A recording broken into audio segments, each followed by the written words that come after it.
Demand destruction. It's what the Federal Reserve is trying to do by raising the rates, and it's the story of 2023. First, we saw it in energy, then we saw it appear in metals, and now it's in precious metals. Both silver and gold are showing some interesting stats over the next 3 to 6 months.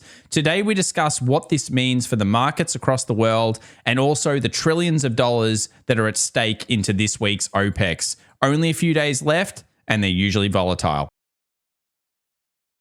Well, welcome back everyone to the Daily Show where we discuss stocks, commodities, and cryptos. Today we've got a great show. We're talking the news, the macro, the lead indicators, and of course the hottest charts with some of the big rotations that have occurred.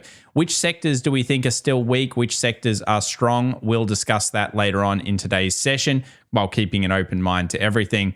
Now, we always know that AI is going to be massive, and I think what you need to keep in the back of your mind, although most of you already know this, is that 40 to 50% of all our jobs are expected to be displaced by AI. For some companies, that is going to be a benefit, and it's something that we should keep in the back of our mind, and we will do a special about that in the upcoming future on this show.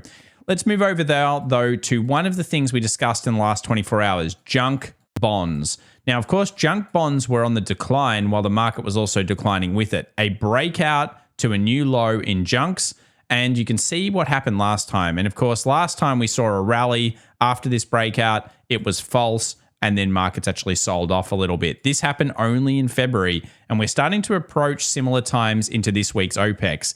Now, we know massive options expiration always brings in all of the manipulation under the sun of markets. So we've got to be very, very careful about the next moves that we pick on these. And we're needing to use a few lead indicators that we're going to talk about very, very soon. So yesterday was theoretically a 60% bearish day. That was Wednesday. Yesterday for me here in Australia, obviously today in America still. Now, Thursday is also technically a 60% bearish day. Now, these are just stats, and it only works if, of course, you are seeing the technical reasons behind it. But it is something that is interesting to keep in the back of your mind that over 20 years, they have historically been more volatile days. When we take a look at the high yield bonds, it's playing very similar to last time. A ramp after giving the bad signal-ish period, and then, of course, maybe a crush coming forward. How will we know a crush is there and that people have become exhausted and potentially trapped? Well, the skew is a good example of that. Now, as the skew's driving up, generally people are expecting some kind of black swan event. This is kind of like the VIX, but a different version of it. In many ways, it was a great indicator back in 2022, giving us big crushes during April, which of course was a strong rally, giving us big crushes during August, and even giving us other periods where markets were weak. We're looking for the skew to get crushed. And while it is turning on the way down, it's not enough yet. I want to see some crashing on the skew to get us into a potential turn in these markets that is actually half significant. Let's move over to copper. Now, we know that we're looking at copper as a weakness kind of signal at this point. Copper had a nice little bounce here, but it's still in this zone. And as we scroll down to the 2 hour, if you were someone that was looking at being bullish copper, even though the trend has been negative, you're basically looking at this thing breaching through probably a little bit higher, actually. I would say something around 3.78, and then pullbacks being met by some bull demand. We don't have that yet for copper. It remains in a downward trend. And of course, they call it the doctor because it shows us demand destruction and some problems in the underlying economy. Timing is everything. I still maintain at this stage, of course, I'm looking at the next, I would say like probably 4 to 5 months as potentially a very cautious time in these markets. And it doesn't really just stop there. Of course, there are also other indicators. Corporate bonds made a new low, ramped a little bit in the last 24 hours as we saw the Qs really squeeze those highs that we'll look at soon. And then we know that if this is making a series of lower highs, the bonds market generally sniffs out problems before the stock traders do. Stocks want profit and greed. It's all about that. And of course, bonds traders, well, it's something else. Now, over the last 24 hours and the last couple of days, we've talked about central bank liquidity. We know that it's injected back up recently, which could drive why this is occurring. And we also know that this green line here is actually the central bank liquidity of the Fed versus the world. So we're seeing the Fed actually support markets, even though they claim they're not, a little bit, but not a huge amount. And that's probably driving these markets into these extremes. Let's take a look at the Qs here just on a weekly so you can see it. And what you'll notice is that we still are very diverged. Basically, the queues are running without the central bank being behind them. This is a time that you usually are cautious in markets and you're picking individual stocks more than you're trying to, destroy the queues or anything like that. This is a very high point in the markets though, and you can see how it's attacking these wicks. We'll look at the futures market later and some interesting signs from Apple to really break that down. What about the MOVE index? This is the expected volatility of the bonds market versus the VIX. Well, the VIX is remaining suppressed, though some options expired over the last 24 hours. So basically, we're in a point now where the VIX might be more free to move as of next week.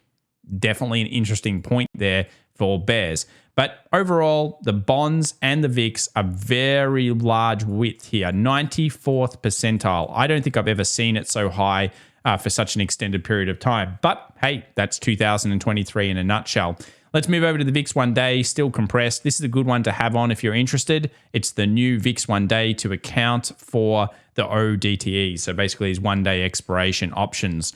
Let's move off the charts, though we will come back to that a little bit later on, and talk about silver. So we've been discussing the weakness in silver and gold that often does appear during this time of year. Now, of course, it's all specific to different areas, but basically silver and gold have both placed a double top. We'll look at the GDX later on in the charts. The problem with this, though, is it has now basically done a big switch. So we've seen from a 4-month high to a 6-week low in only 8 sessions, a big crush of silver and gold, which of course we talked about here on the channel was probably going to occur. Here are some stats moving forward over the next couple of months, and they're not that favorable for silver. In fact, when we see similar readings to this, only 31% of the time are markets generally bullish on silver, and most of the time they're bearish, and you can see some of the stats here from the different years.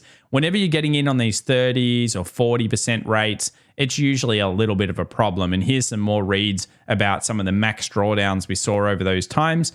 And it really does show you that the Federal Reserve is potentially moving forward with getting that demand destruction done. The market's starting to sniff it out. Why is that? Well, silver also is used a lot in, basically all sorts of construction. So it's a very usable metal. But it doesn't just sit on silver, it's also on gold. 1 month later to 2 months later, once we get reads similar to this, gold is either sideways to down generally. Now, stagflation would change that, but the stats, are the stats. What can you do?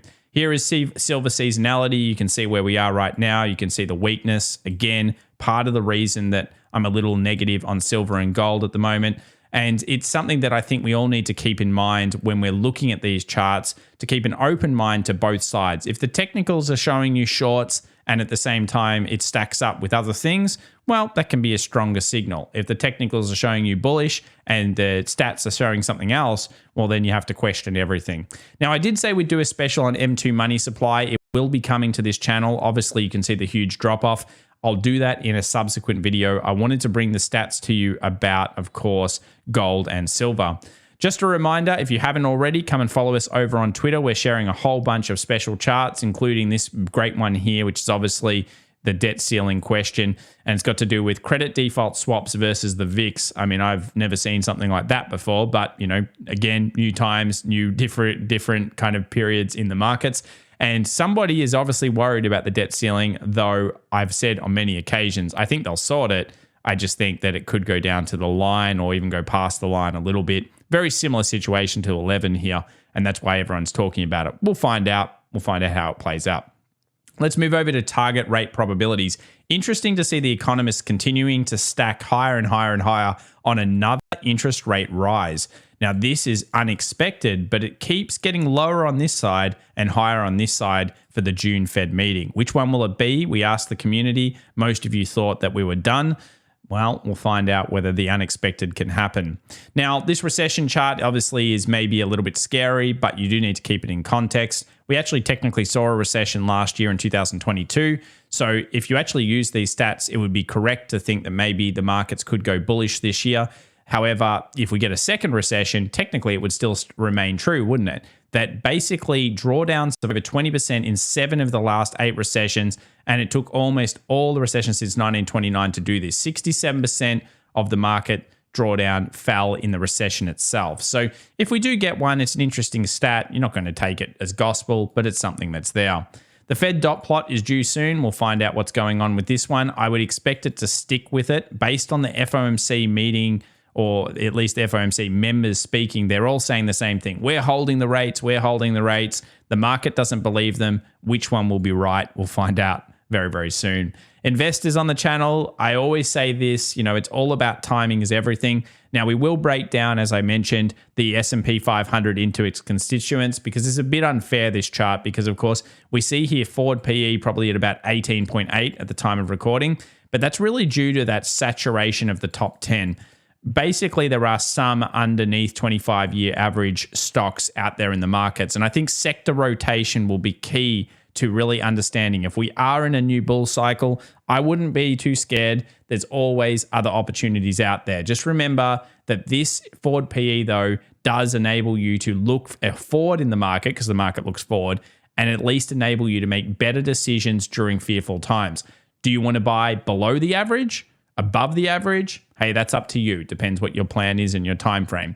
Let's move over to options, or at least we'll look at earnings. So we can see here that we have the expected options moves, and that's always great to have when you're looking at earnings. We've got about 4% expected to 5% for Walmart. Barbers coming in around 6 to 7. So if you're interested in trading, just remember the options market tells us what to expect. What a day for the rotation. People that were, let's say, a little bit more optimistic about the old retail banks, that is the regionals, woo, that's a squeeze and a half. 7.36% on the day for the sector. We did talk about this one being a bit of a sleeper hit, and obviously it's come big. It's come big. Now, it even beat semis and consumer discretionary, which we'll talk about because obviously we potentially like consumer discretionary at the moment. And of the other defensives were actually down on the session, which is interesting because usually you'd see defensives starting to rotate up if there was a sell-off coming or anything like that.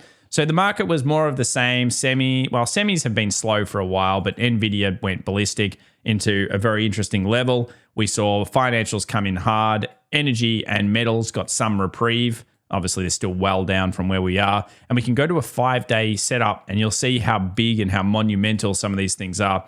KRE just smashing it the last couple of sessions. But the defensives, agriculture, metals, that type of stuff, and energy still well down on the 5-day average, which is in line with demand destruction. We're seeing a tale of two markets at this point, a squeeze on semis, a squeeze on technology, and then the other markets just look still pretty damn sick. Let's jump on over to the charts. We'll start off here with the VIX. It is suppressed, but some VIX options are off now, so maybe we'll get a little bit of spiky action in the VIX moving forward. We'll find out soon. VIX 1D, absolutely nothing there. And of course, you can load up VIX futures as well if you're interested. There has been some jump in VIX futures for June, though not super noticeable. RSP, this is the equal weighted index. If we took out the big tech, how does it look? Not so cool. It just kind of looks sidewaysy. We haven't seen a new low though, which is what we were talking about in the previous session. And we'll discuss this close into the ramp later on because obviously little bit annoying that we didn't see any continuation on the session. We'll talk about how you could have traded that, maybe to avoid some of the pitfalls. KRE, amazing session day. As we mentioned, we got that really big thing. Now, for some people, this has actually hit a good targeting zone. This is the 20 moving average, or well known as the mean reversion. It's hit the daily mean reversion. That's often where if you're going to play these squeezy kind of plays, people would like to kind of revert and close off. Nice close into the end, though, which could signify more. And if you're really playing big mean reversion, you'd be going for that 20 moving average weekly, which probably comes down here. This goes up here. I have a feeling that KRE might have a little bit more juice in it. But where's the juice going to? I would be particularly careful in this range. So there might be a little bit more percentage before weakness. Always practice risk management when you get involved in these wild kind of indexes. But at least that's a sector, and it's not necessarily picking any one specific stock. I'm sure if you're in the right stock, you'd do okay. Let's move over to the dollar index, and the weekly close told us that there was possibly some more bull action in it and the dips would be bought up. We didn't get our deep dip, which is a little bit sad, but we'll find out whether we get that soon.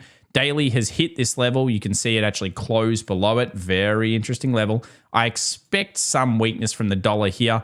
But, we obviously do still have interesting bull zones coming up, and we can draw our fib out a little bit So we can go to that high just to see whether it lines up a bit better. It really lines up nicely with some of the demand that we know was left behind here. So we've got new demand and we've got 2 levels to be watching on the dollar.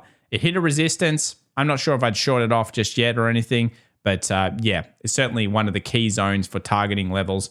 And if we go down to the small time frames, it's made a switch towards the short here on the 5 minutes with that higher high and that slight switch low. So yeah, I think day traders might be trying to short the dollar, but proceed with caution. Obviously, risk management is key. What about gold? Exactly what we thought it would do. Gold's come into our nice demand zone. It's shorted straight into this area. This is the heavy traded zone. You can see the daily close right on the level. No surprise very much in terms of where it's gotten to. Tons of wicks, so lots and lots and lots of wick action. We go into the 15-minute chart. We don't have any bull signal just yet. We haven't broken through 1992, which at this stage is probably where the bulls get control of this market. Remember, when you're trying to buy the dip, unless you have a lot of conviction, you're generally trying to buy as it kind of goes back, as the momentum shifts in the favor of the B2D guys. It's okay to leave a little bit at the bottom because the problem is here, if you buy this, where's your stop going to be? If you see it go through here and then maybe like that, or even go through here, similar to KRE, where are you going to put your stop? Either you've got to trade options or you've got to be very, very careful because at this stage, you put a stop here, you don't know it's over. You do not know this thing is not going to keep dropping. And in fact, some of the stats we looked at today could detail that there's even more weakness here. But it is, I guess, nice to see it come back into the range because it is what we expected here on the channel. Now, the old natural gas, I'm going to just float on that one and look for a close. Close above 2.6 would be wild or big. It's coming up to a 9 count, so I think it's probably going to sell off, or at least if there is a rally, it's going to then dump straight after that. 9 count, probably moving back into the 230s, I think, for natural gas. I'm not going to trade the short. I'm just thinking that there could be a potential buy in that zone. Now, because natural gas has been quite strong, our old favorite energy, which we're still very negative on because of demand destruction at this point, did come back to the most traded zone. So this is a level that we've been looking at. And we've had this one on the charts for a little while here. And we can see that there's an interesting point where if shorters are really going to commence, they probably commence around here. Obviously, this is where, you know, the stop losses would be for most people. So whether we get that, I'm not too sure whether it'll actually squeeze it. You could wait for difference. But yeah, it's basically at a very interesting zone towards shorters. We do have that inverse head and shoulders. I understand some people will be looking at that and saying, but Tom, it's going to break through. Look at this. So if you took that range, you broke it, you'd see it makes a new high. I do think this has really two-way potential. Trend is generally down. Markets did bottom and then come down to significant enough pullbacks. We saw that inverse head and shoulders. I'm not sure if that stops safe. And I think that's the only problem with you know, hammering this level right now. It's at the most traded zone, or one of the most traded zones, most traded zone 2. I'm not sure whether energy will want to go higher though before shorting off. And I still think it's going down, but yeah, it's really tough at that zone. Energy stocks, a little bit of a reprieve in general. They finish negative, obviously, over here, and we're probably pointing more towards getting down into those 76s. But you got to be patient. It's not going to happen in one day. It's been pretty fast landslide down though. Weekly close will be important. I think the next 24 hours could be important for energy stocks to see how they play out. Let's move over to Tesla. Now, if you were buying through that 169, you'd be pretty happy with yourself, I guess, yesterday. It opened up. It went down, it went up. I think mostly it was up due to something Elon said. Can't remember. Doesn't really matter, to be honest. But once it did this, ooh, that's a squeezy squeeze. And yeah, there's that rejection that most people would try to short. Once you see that, though, you can react to that type of candle. You know that thing's going ballistic, and the rest of the session, it was pretty strong. So we're back into the bull side. We're kind of maintaining that we should be able to get to 180 in this bull move. Oof. You know, it's a really, I think it's been tough trading here, but that's a strong close. And it is possible for the Qs to float while some stocks like Amazon and Tesla and other things actually go through and move up. So, of course, consumer discretionary is in focus. Options expiration is not going to help us too much this week because we know 180 calls the top end for Tesla. But have a look here at consumer discretionary. That's actually a bit of a breakout there towards the buy end. So is there a little bit more run in consumer discretionary back up to these levels, that 155 or something? Maybe Amazon continues its move. Maybe Tesla continues its move. Something we're looking at. Amazon, let's go over to it. We did report on the weekly that this thing looked super strong this week, and it's done a nice couple of sessions. I don't know what it's up from the close. Let's have a look. About 5%. It's not too bad, I guess. Pretty nice. I still think it's got potential into the 120s here, and that's my thing. With Tesla and Amazon, they both look like they've got a little bit more in them, whereas when you look at something like Apple, you go, ugh, like what is this? And it's still the same. It was up 0.36 on the day, the weakest big tech, and Microsoft was also pretty weak, and they're kind of sitting at crit levels. So you can see here, gap up, no gap down properly yet. I know a lot of people tried to sell that as an island reversal. I'm looking for a significant gap out. I want to see a bad futures market coming in, selling that Apple and showing us the real turns here.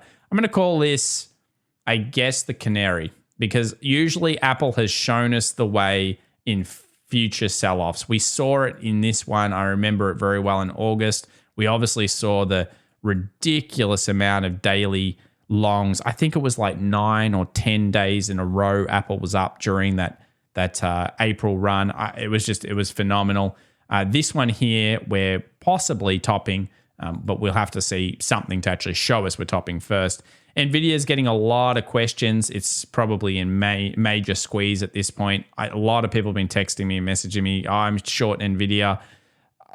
Look, I just don't think you can short it yet. I mean, if you had to, instrument selection is key. And that's going to be, you have to use options. You've got to protect your money. Fixed risk, fixed risk. If you're going to short this level, I've put it down as a watch reaction here. I am interested over the next 24 hours for Nvidia.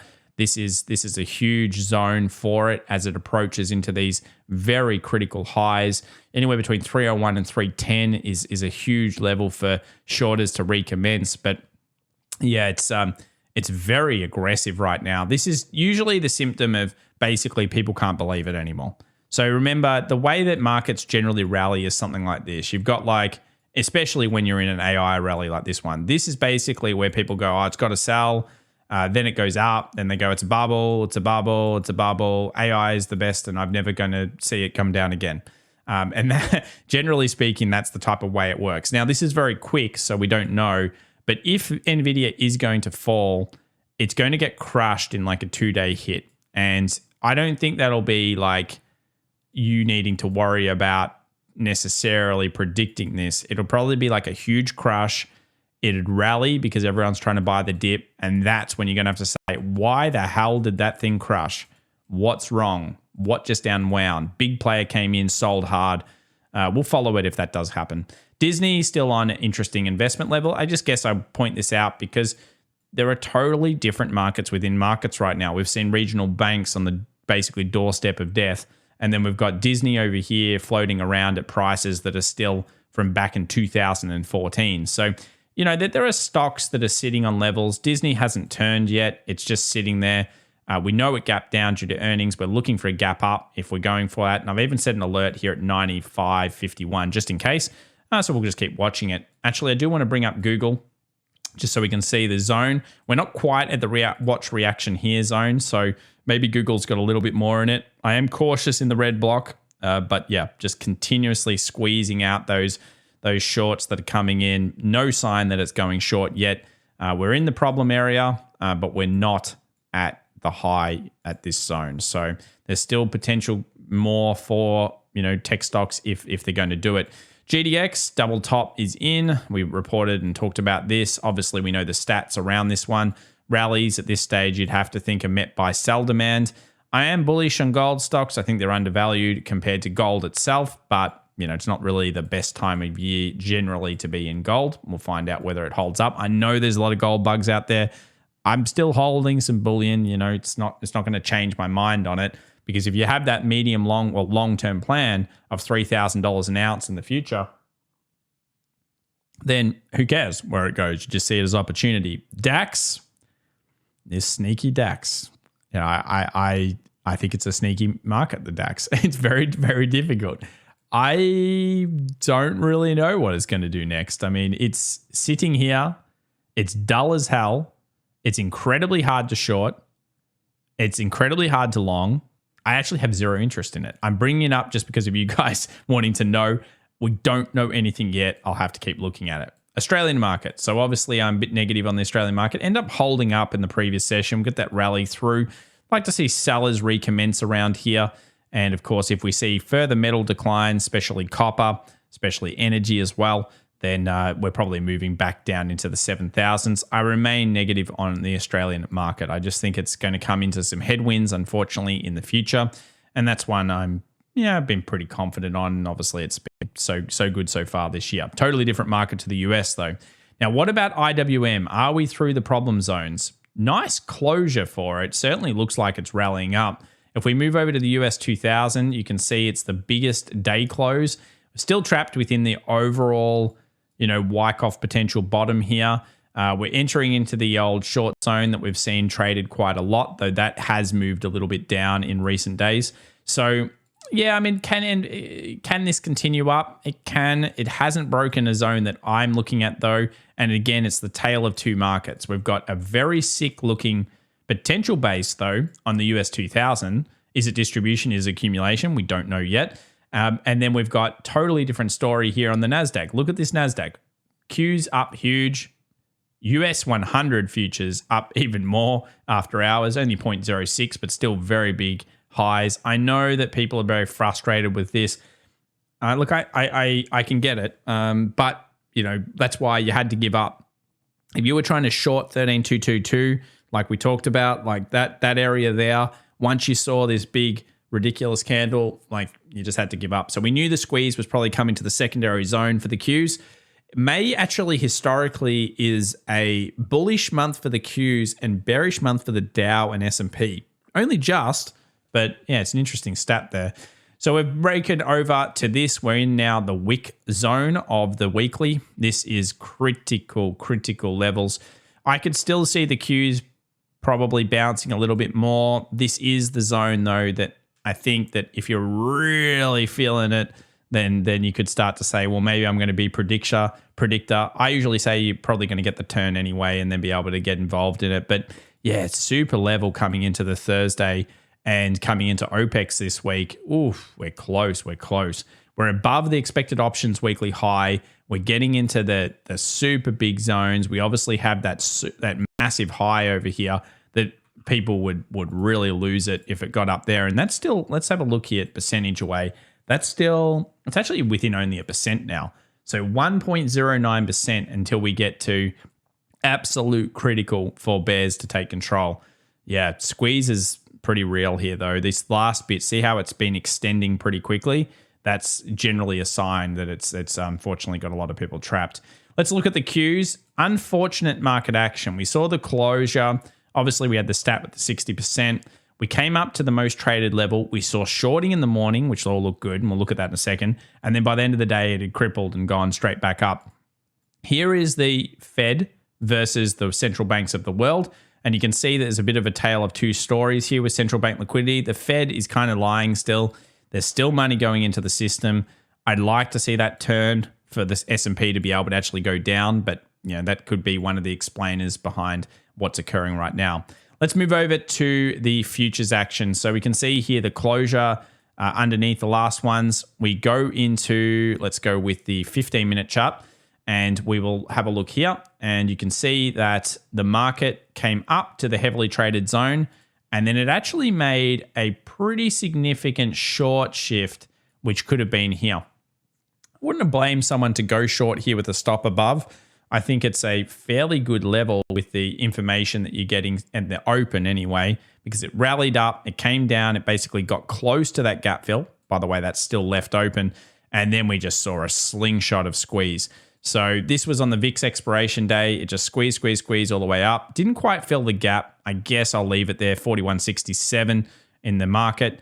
And now we face ourselves up in this high. Oh, it's really tough. I mean, yes, you got the stat, but the closure is above all other closures. So is this market going to do something like this? Or is it going to just keep going? I mean, this has been stuck now for 50-ish days within this range.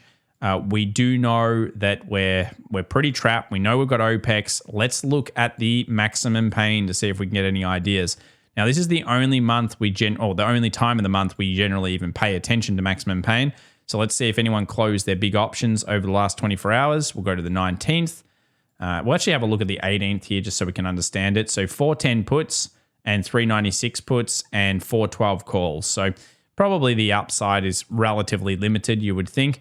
Now, 400 puts still remain. 405 is still max pain. It doesn't have to happen, but wow, would it be an eventful next 2 days? Well, if you are a believer in that and you saw turns, remember small time frame turns, then it could be a very interesting session towards the bear. That's really the main thing you're playing off. We don't have skew. We do have high yield. So we do have high yield bonds looking pretty sick. We do have corps looking pretty bad. And we know that the market has reached some critical levels on the Qs with the squeeze. So it could be, again, it's a tough day. I'd like to see some small time frame switches, and some ideas that I'm playing with would be that we actually probably rally early, maybe fill this gap, rally early, hit something like a 4170 or a 4175, fill that gap, come back down to this base that's forming right now, and then begin the short. That would be the type of way that I would like to see the market do. But I would be on the small time frames to even confirm that if you're going short. If you're going long, I find it very difficult here. Very, very difficult. I just don't think it's clear that we've moved through, and I would be single stocks, because single stocks, it's much cleaner. There are some stocks that are super overpriced and maybe too high. There are some stocks that are a lot better, and that's why we're focusing on more single stocks throughout this week. Let's have a look at Bitcoin. It didn't quite get us the old alert that we wanted towards the short. It then rallied back up. We're back in that kind of big trade short zone. Bitcoin's kind of going to make a move now. If it goes up to the next one, 28,000 is the next potential short area. So it's either short here or short here. Otherwise, bears are going to have a little bit of a tough time. And we didn't quite get that new low, so that's a bit frustrating there. Let's move over to the calendar. What have we got going on? Well, it's unemployment claims on Thursday, 8:30 a.m. New York time. Then we've got Fed Chair Powell speaking at 11 a.m., which is Friday, May 19th. So, Fed Chair Powell always brings the vol. So maybe he brings some vol on Friday. Usually Thursdays are the high volatile day, and we'll have to find out from there. If you enjoyed today's content, remember to subscribe, smash that like button, guys. And of course, if you're interested, you can get a free trading cheat sheet by just signing up. Links in the description down below, the link tree. Follow us on Twitter as well, and join in the community if you're interested. Bye for now.